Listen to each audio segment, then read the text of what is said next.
से गांव में नंदू और उसकी माँ रहा करते थे। नंदू के पिताजी नहीं रहे। नंदू की माँ दिन भर खेतों में मजदूरी कर करके अपना और अपने बेटे का पेट पाला करती थी। वो नंदू को रोज स्कूल भेजा करती थी। नंदू को पढ़ना बहुत पसंद था। वो पढ़ लिखकर अपनी माँ को एक अच्छे बड़े घर में रखना चाहता था और उनकी जिंदगी बेहतर बनाना चाहता था। वो अपने गुरुजी का लाडला भी था। मुझे कल सिखाई हुई कविता कौन सुनाएगा? पूरी कक्षा में सिर्फ एक नंदू ही था जिसे सब कुछ याद रहता था। हाँ नंदू, बोलो। मिठाइयों का था सम्मेलन, काला जामुन आया बंठन, सजी धजी थी खूब इमरती, हंस हंस सबसे बातें करती। मचा रहा था हल्ला गुल्ला, लुढ़क लुढ़क कर रसगुल्ला, बर्फी आई थी इतराती, साथ जलेबी रस टपकाती। भालू सही सोच रहे थे, बैठे खुद में खोज रहे थे कि होगी कोई जुगाड़ भिड़ानी, जिससे बनूं यहाँ मैं रानी। किंतु वहाँ गाजर का हलवा, हलवे का था ऐसा जलवा। उसने अपना रंग जमाया, सबसे पहला नंबर पाया। बहुत अच्छे नंदू, तुम्हें तो सारी कविता याद है। सारे बच्चों ने नंदू के लिए तालियां बजाईं। इसी तरह एक वर्ष बीत गया और आज गुरुजी नंदू के घर आए। क्या नंदू ने कोई शैतानी की है? नहीं नहीं, बिल्कुल नहीं। मैं तो यहाँ खुशखबरी देने आया हूँ। नंदू कक्षा में उत्तीर्ण हुआ है। ये तो बहुत अच्छी बात है। मैं शक्कर लेकर आती हूँ।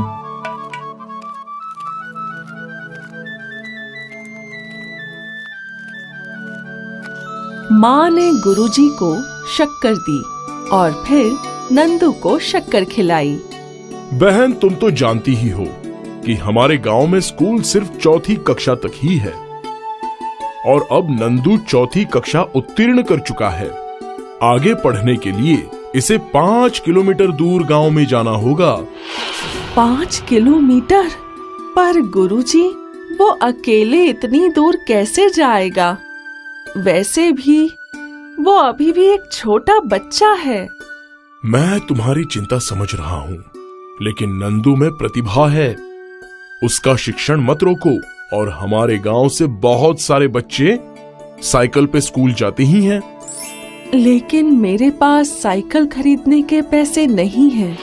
मुझे पता है, मैं अपने बेटे की साइकिल नंदू को दे दूंगा। वैसे भी मेरा बेटा बड़ा हो चुका है और वो अब साइकिल नहीं चलाता। मेरे पास साइकिल होगी? अरे वाह! हाँ, अब तुम साइकिल चलाना सीख लो। मुझे आती है गुरुजी। बहुत अच्छे। अब मैं तुम्हारा दाखिला करा के आता हूँ। नंदू खुशी से फूला न समा रहा था। वो साइकिल खेलने लगा। ट्रिंग ट्रिंग, माँ मेरी साइकिल के सामने से हट जाओ। ट्रिंग ट्रिंग ट्रिंग ट्रिंग, मेरी साइकिल हवा में उड़ेगी। वाह! ट्रिंग ट्रिंग ट्रिंग।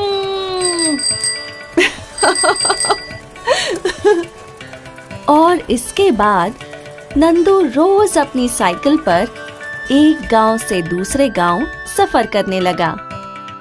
एक दिन बहुत गर्मी थी। नंदू अपनी साइकिल पर अपने गांव लौट ही रहा था कि उसने रुककर पानी पीने की सोची।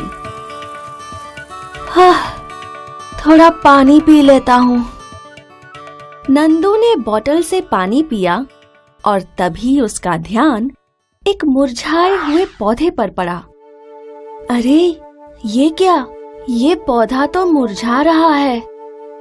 नंदू ने इस पौधे में पानी डाला और तभी उस पौधे से एक छोटी सी परी बाहर आई। शुक्रिया नंदू। परी ने अपनी छड़ी घुमाई और फिर नंदू की साइकिल चमकने लगी और उसके पंख भी आ गए। हाँ, कहीं मैं कोई सपना तो नहीं देख रहा हूँ? नहीं नंदू, ये तुम्हारी ही साइकिल है। अब तुम भी मेरी तरह उड़ सकोगे। नंदू ने खुद को चूंटी काटी। ये तो सच है, मेरी साइकिल के पंख हैं। तो अब मैं भी उड़ सकता हूँ। शुक्रिया नन्ही परी। नंदू खुशी खुशी उस साइकिल पर सवार हो गया और उड़ने लगा। परी उसे उड़ता देख बहुत खुश थी। वो, ये तो मजेदार है। अब मुझे रोज इतनी मेहनत नहीं करनी पड़ेगी। मैं उड़कर कहीं भी जा सकता हूँ। नंदू की खुशियों का तो ठिकाना ही ना रहा। वो बादलों पर उड़ता रहा और कुछ देर बाद वो अपने घर पहुंचा। माँ, देखो मैं उड़ सकता हूँ। नंदू की माँ भी आश्चर्यचकित रह गईं। हाय दैया! आओ माँ, तुम्हें भी आसमान की सवारी करवाता हूँ। नंदू की माँ नंदू के पीछे बैठी और वो दोनों मिलकर आसमान की सवारी करने लगे। जिस तरह नंदू ने अपनी माँ को आसमान की सवारी करवाई, उसी तरह उसके कड़े परिश्रम से वो अपनी माँ को हर वो सुख सुविधा दे पाएगा जो उसकी माँ कभी सोच भी नहीं पाई। देवगढ़ नाम के गांव में दीनानाथ नाम के एक बुजुर्ग रहा करते थे।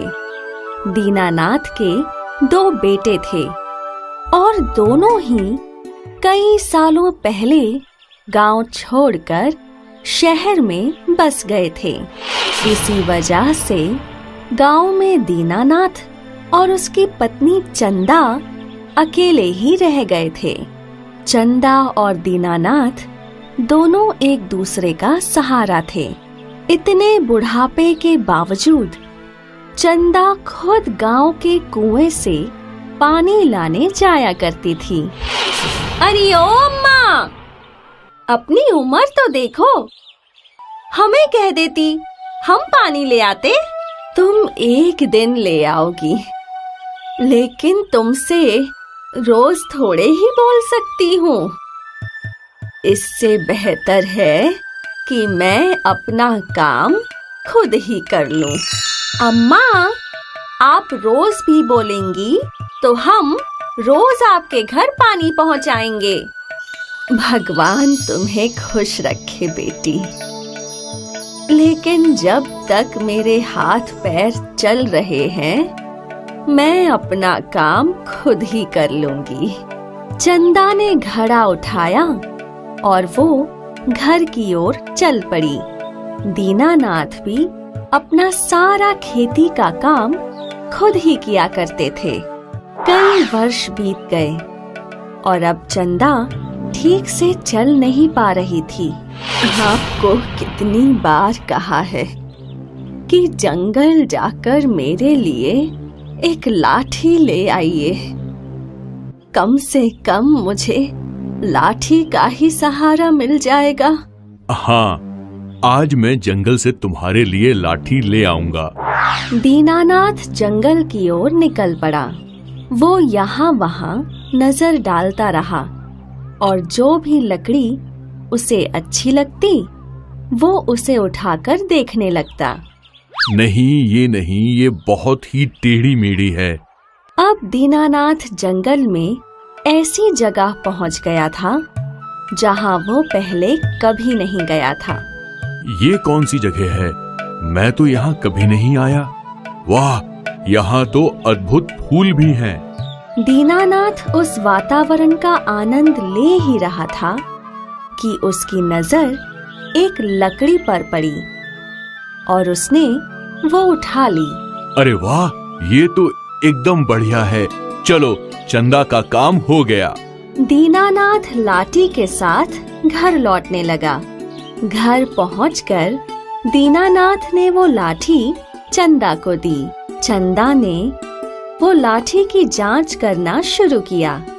जब चंदा ने लाठी जमीन पर 3 बार पटकी तो वो लाठी अपने आप हवा में उड़ने लगी। ये क्या है? मुझे नहीं पता। तभी लाठी में से एक जादुई जीव बाहर आया। मैं इस जादुई लाठी का गुलाम हूँ। आप जब भी इस लाठी को 3 बार पटकेंगे, मैं हाजिर हो जाऊंगा और आपकी हर आज्ञा पूरी करूंगा। अरे वाह, तो एक काम करो, जाओ जाकर 2 घड़े पानी ले आओ। जादुई जीव गायब हुआ और कुछ ही पलों में वो 2 घड़े पानी के साथ लौट आया। अद्भुत! अब एक काम करो, मेरा आंगन साफ कर दो। और चुटकी में सारा आंगन साफ हो गया। जादुई लाठी का जीव उनकी हर आज्ञा माना करता था। अब दीनानाथ और चंदा का जीवन पहले से ज्यादा आसान था, क्योंकि अब उनके पास एक सहायक था। उन्हें जो भी चाहिए होता वो उससे मांग लेते। अब उनके घर में अच्छे अच्छे पकवान, अच्छी अच्छी चीजें थी। वो लोग बहुत खुश थे। लेकिन उनके पड़ोसी भीकू को ये देख बहुत जलन हो रही थी। आखिर इन दोनों बुढ़ा बुढ़ी के पास इतना पैसा कहाँ से आया? जो भी हो, आज इनके घर से सारी महंगी चीजें लूट लूंगा। आधी रात होते ही भीकू दीनानाथ के घर में घुस आया। उसने सारी महंगी चीजें बटोरना शुरू किया। लेकिन तभी चंदा को भीकू की आहट सुनाई दी। वो चौकन्नी हो गई और उसने अपनी लाठी 3 बार पटकी और जादुई जीव बाहर आया। इस चोर को सबक सिखाओ। तभी चंदा के हाथों की लाठी हवा में उड़ने लगी और वो चोर पर बरस पड़ी।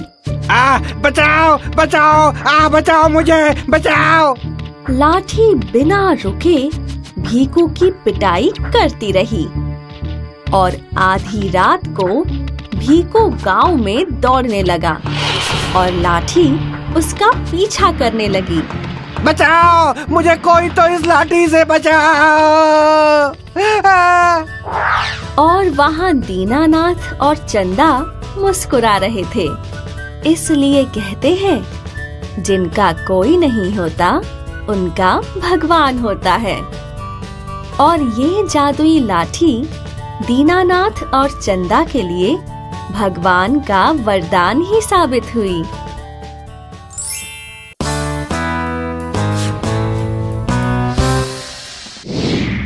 एक बहुत घना बम्बू का जंगल था। इस जंगल से गिरधर और उसका बेटा रंजीत दोनों बम्बू काटकर उन्हें बाजार में बेचा करते। कई वर्षों तक उनका काम अच्छा चल रहा था। उन्हें जीवन जीने के लिए पर्याप्त रुपए मिल जाया करते। समय के साथ गिरधर बुढ़ा हो रहा था और अब वो पहले की तरह ताकतवर नहीं रहा। अब वो सिर्फ छोटे छोटे बम्बू के पेड़ ही काट सकता था। गिरधर का बेटा रंजीत उसका सहारा था। दोनों अब भी साथ जंगल जाके बम्बू के पेड़ काटा करते और फिर उन्हें बाजार में बेचकर पैसे कमाते।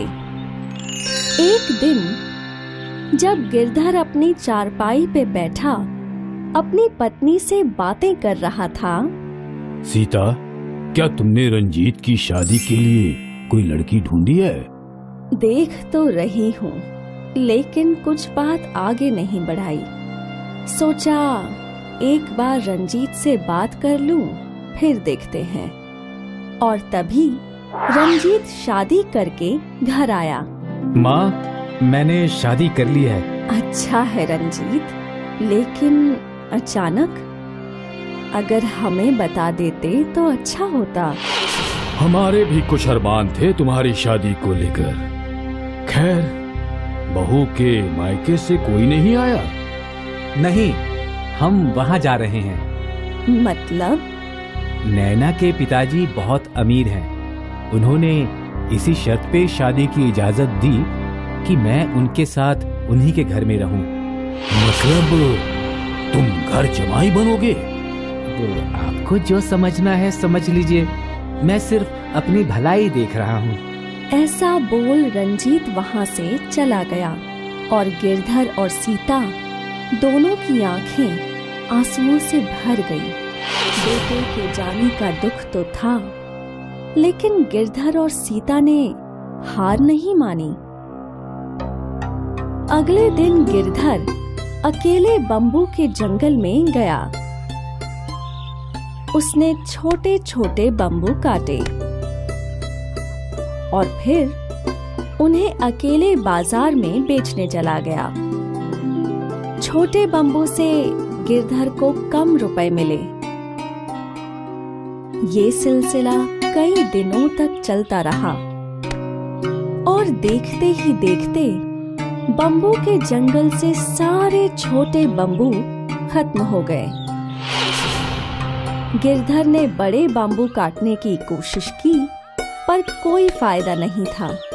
उसमें इतनी शक्ति थी ही नहीं कि वो बड़े बम्बू काट सके। गिरधर निराश होकर घर आया और उसने सीता को ये बताया।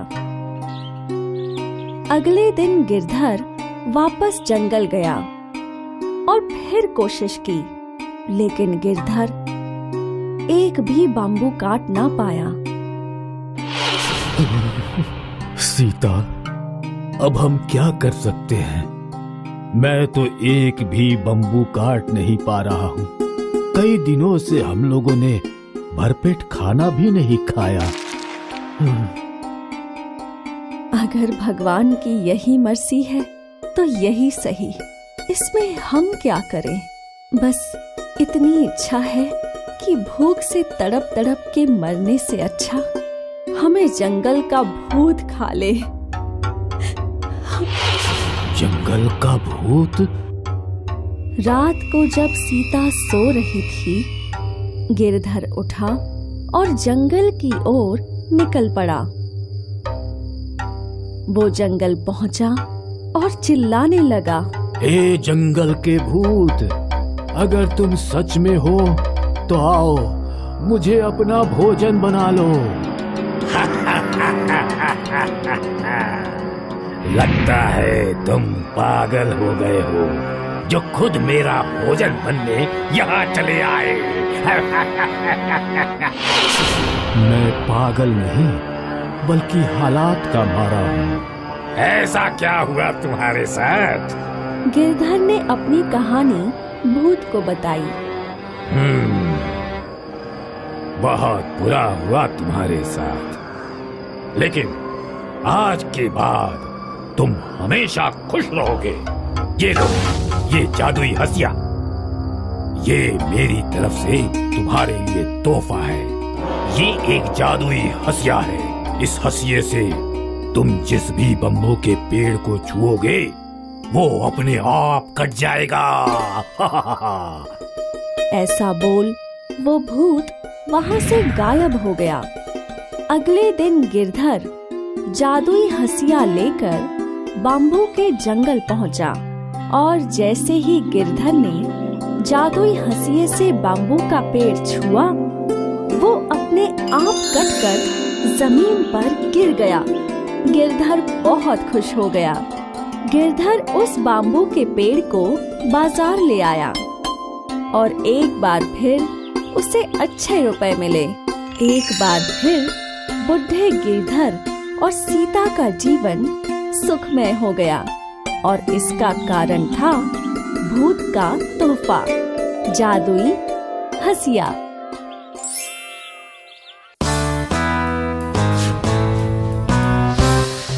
ये कहानी है बिलासपुर के एक छोटे से गांव की। इस गांव की सबसे बड़ी समस्या थी चूहों का आतंक। गांव के हर घर में चूहे रहा करते थे। चूहों का इतना आतंक था कि उन्होंने किसानों के खेत नष्ट कर दिए।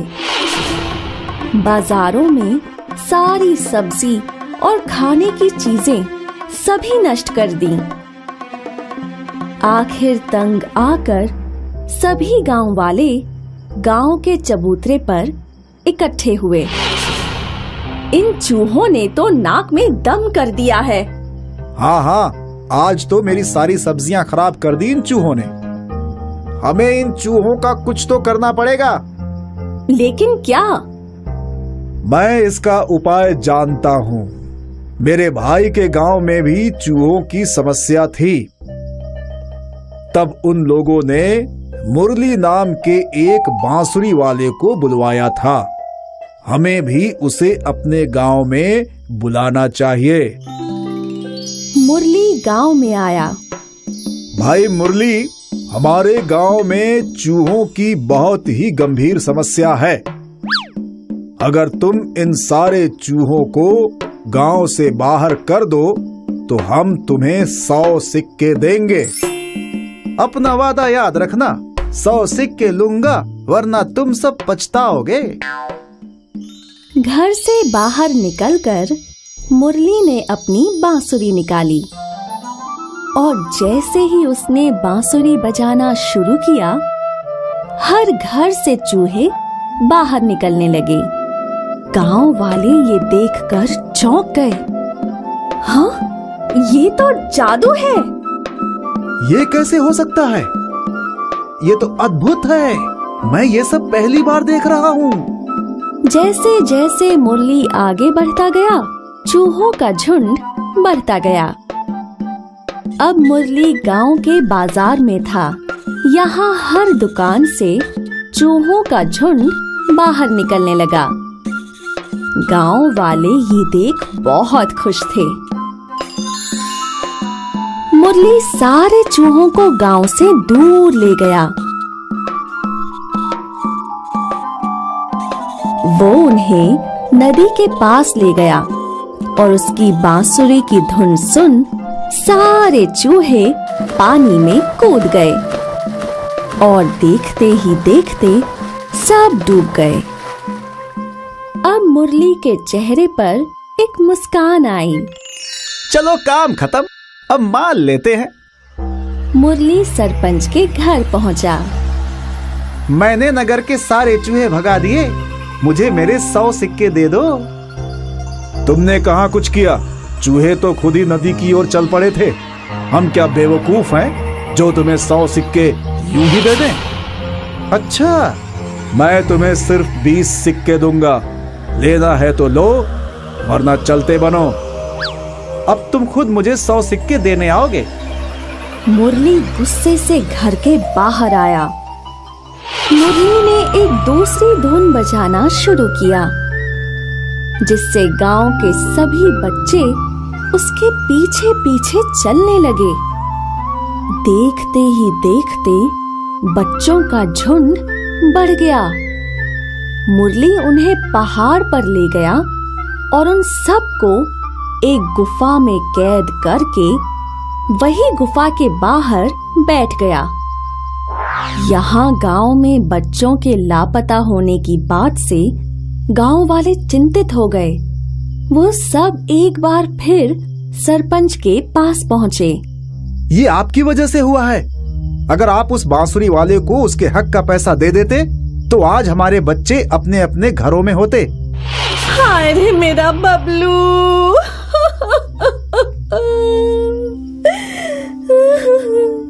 गांव वाले सरपंच के साथ गुफा के बाहर पहुंचे। क्या हुआ? तुम तो मुझे मेरे पैसे नहीं देने वाले थे। नहीं, मुझे माफ कर दो।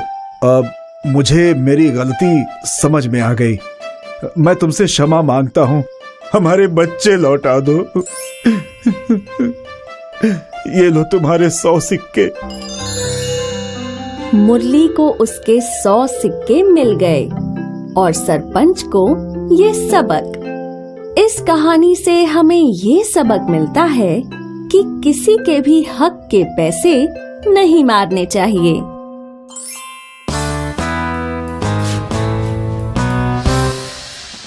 राहुल एक बहुत शरारती बच्चा था। वो हर समय कुछ न कुछ गड़बड़ ही करता रहता था। सभी बच्चे अपना होमवर्क निकालो। और मिस राहुल के पास आई। राहुल, रोज की तरह तुमने होमवर्क तो किया ही नहीं होगा ना? नहीं मिस, मैंने किया था, पर क्या हुआ ना कि जब मैं स्कूल आ रहा था तभी मेरी किताब एक कुत्ते ने खींच ली और वो उसे लेके भागने लगा। मैंने उसका बहुत पीछा किया पर वो नहीं मिला। एक और झूठ! तुम्हारा तो रोज का है। बाहर जाओ, कान पकड़ के खड़े रहो।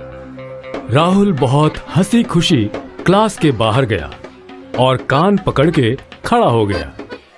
राहुल की टीचर ने उसको सजा दी, पर राहुल तो खुश था। चलो अच्छा हुआ, अब ये टीचर का जबरदस्ती का भाषण तो नहीं सुनना पड़ेगा। स्कूल खत्म हुआ और राहुल हंसते खेलते अपने दोस्त के साथ घर की ओर निकल पड़ा। उसने अपने बैग से एक बोतल निकाली। ये देख, मेरा कलेक्शन। तू कीड़े जमाता है? हाँ, देख देख कितने अच्छे हैं ये बाहर नहीं निकलेंगे ना? अगर ढक्कन खोलूंगा तो जरूर, पर तू इन्हें इकट्ठा कैसे करता है? अपने हाथों से। और कैसे बुद्धू? मेरा मतलब तुझे डर नहीं लगता? बिल्कुल नहीं, मैं तुम्हारी तरह डरपोक थोड़ी हूँ। रुक, तुझे दिखाता हूँ।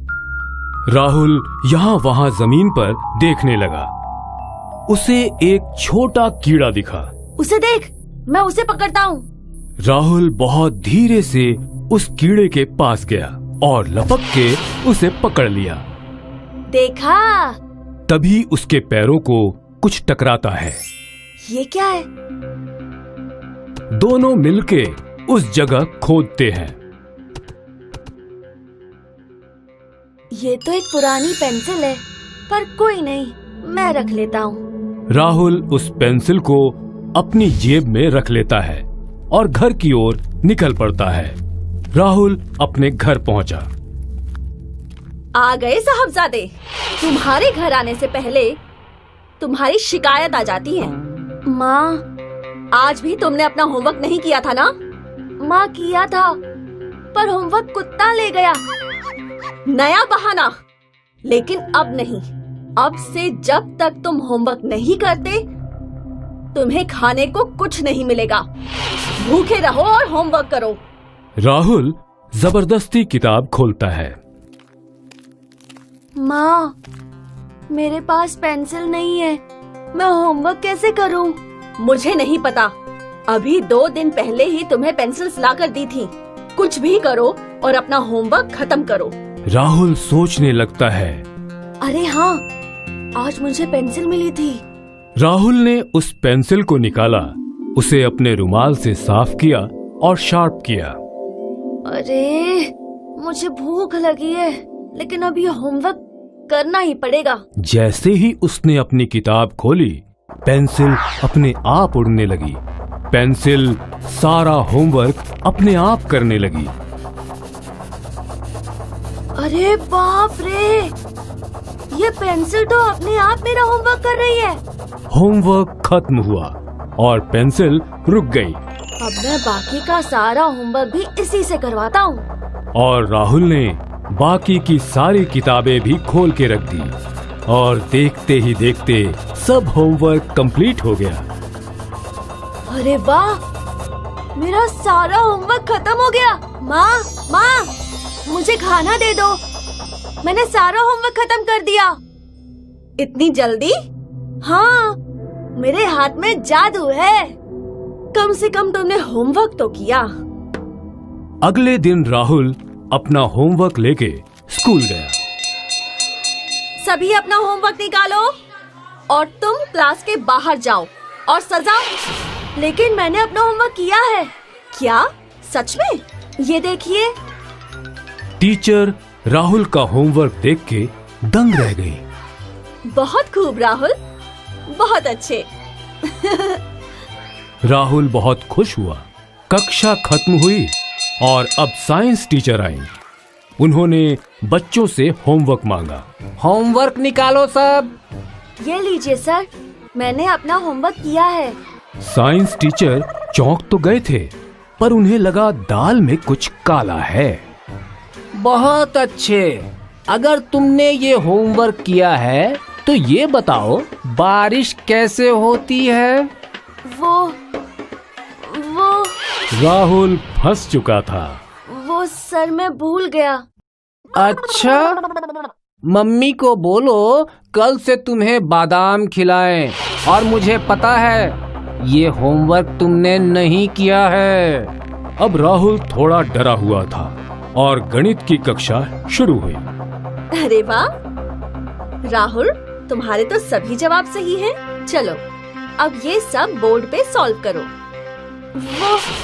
वो मैम, मुझे ना चौक से एलर्जी है, मैं बोर्ड पे नहीं लिख सकता। ठीक है, तो अपनी बुक में ही करके दिखा दो। राहुल बुक में सॉल्व करने को बैठ गया, पर उसे कुछ समझ नहीं आ रहा था। तुम्हें नहीं आता ना? मुझे पता था कि तुमने ये किसी और से करवाया है। अब अपनी डेली बुक दिखाओ और कल इस पे अपनी मम्मी के हस्ताक्षर लेकर आना। राहुल का पूरा उत्साह अब जा चुका था। वो घर पहुंचा और उसने माँ को सब कुछ सच सच बता दिया और रोने लगा।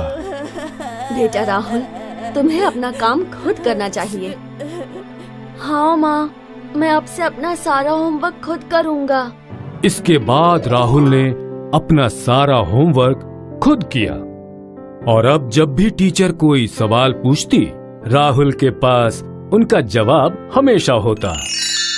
बारिश कैसे होती है? बारिश जल चक्र की वजह से होती है। राहुल ने मैजिक पेंसिल को जमीन में गाड़ दिया, क्योंकि उसने अपना सबक सीख लिया था कि उसे अपनी पढ़ाई और होमवर्क खुद ही करनी चाहिए। इस तरह मैजिक पेंसिल ने राहुल को पढ़ने का मार्ग दिखाया और अब राहुल स्कूल में प्रथम आने लगा। हाय, मैं हूँ शाइनी। अगर आप मुझे ऐसे ही देखना चाहते हैं तो इस वीडियो को जरूर शेयर करें और हाँ, इस चैनल को भी सब्सक्राइब करना ना भूलें।